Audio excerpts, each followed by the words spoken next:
যেমন ডিফেন্স তেমন নড়বড়ে গোলকিপার স্কটল্যান্ডে তাতে সহজেই জিতল ব্রাজিল। একের পর এক গোল বন্যায় ভাসিয়ে উড়িয়ে দিল স্কটল্যান্ডকে। ভিনির জাদু আর কুনিহার ধারাবাহিকতা সাথে আজ মাঠে নেমেছেন নেইমার। ম্যাচ জুড়ে দারুণ খেলেছেন পাকেতা। স্কটল্যান্ডের বিপক্ষে জিতে নকআউট পর্ব নিশ্চিত করার ম্যাচ নিয়ে আরও থাকছে প্রতিবেদনা। ফিফা বিশ্বকাপ 2026-এর গ্রুপ সিতে দাপুটে এক জয় তুলে নিয়েছে ব্রাজিল। মায়ামি স্টেডিয়ামে অনুষ্ঠিত ম্যাচে স্কটল্যান্ডকে বড় ব্যবধানে হারিয়ে গ্রুপ সেরার পথে আরও এক ধাপ এগিয়ে গেল পাঁচবারের বিশ্ব চ্যাম্পিয়নরা। ম্যাচের শুরু থেকে আক্রমণাত্মক ফুটবল খেলতে দেখা যায় ব্রাজিলকে। সপ্তম মিনিটে ভিনিসিয়াস জুনিয়রের গোলে এগিয়ে যাওয়ার পর পুরো প্রথমার্ধে খেলার নিয়ন্ত্রণ নিজেদের কাছেই রাখে সেলেসাওরা। স্কটল্যান্ড কিছু সময় বলের দখল ধরে রাখলেও ব্রাজিলের সংগঠিত আক্রমণের সামনে কার্যকর কোনো সুযোগ তৈরি করতে পারেনি তারা।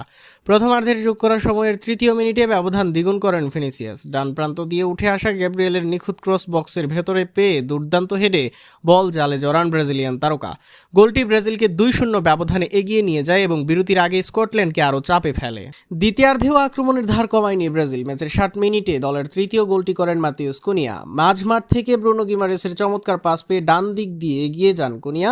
এরপর ডিফেন্ডারকে কাটিয়ে জায়গা তৈরি করে নিখুঁত শটে বল পাঠিয়ে দেন জালের ডান কোণে। চলতি বিশ্বকাপে এটি ছিল তার তৃতীয় গোল। 3-0 ব্যবধানে এগিয়ে যাওয়ার পর ম্যাচের নিয়ন্ত্রণ পুরোপুরি নিজেদের হাতে রাখে ব্রাজিল। অন্যদিকে ব্যবধান কমানোর জন্য মরিয়া চেষ্টা চালালেও ব্রাজিলের শক্তিশালী রক্ষণভাগ ভাঙতে ব্যর্থ হয় স্কটল্যান্ড।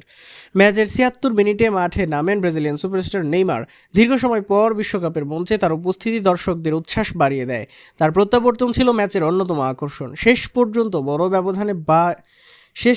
বড় ব্যবধানের স্বস্তিদায়ক জয় নিয়ে মাঠ ছাড়ে ব্রাজিল। আর এই জয়ের ফলে গ্রুপ সি এর শীর্ষস্থান নিশ্চিত করে ফেলেছে সেলেসাওরা।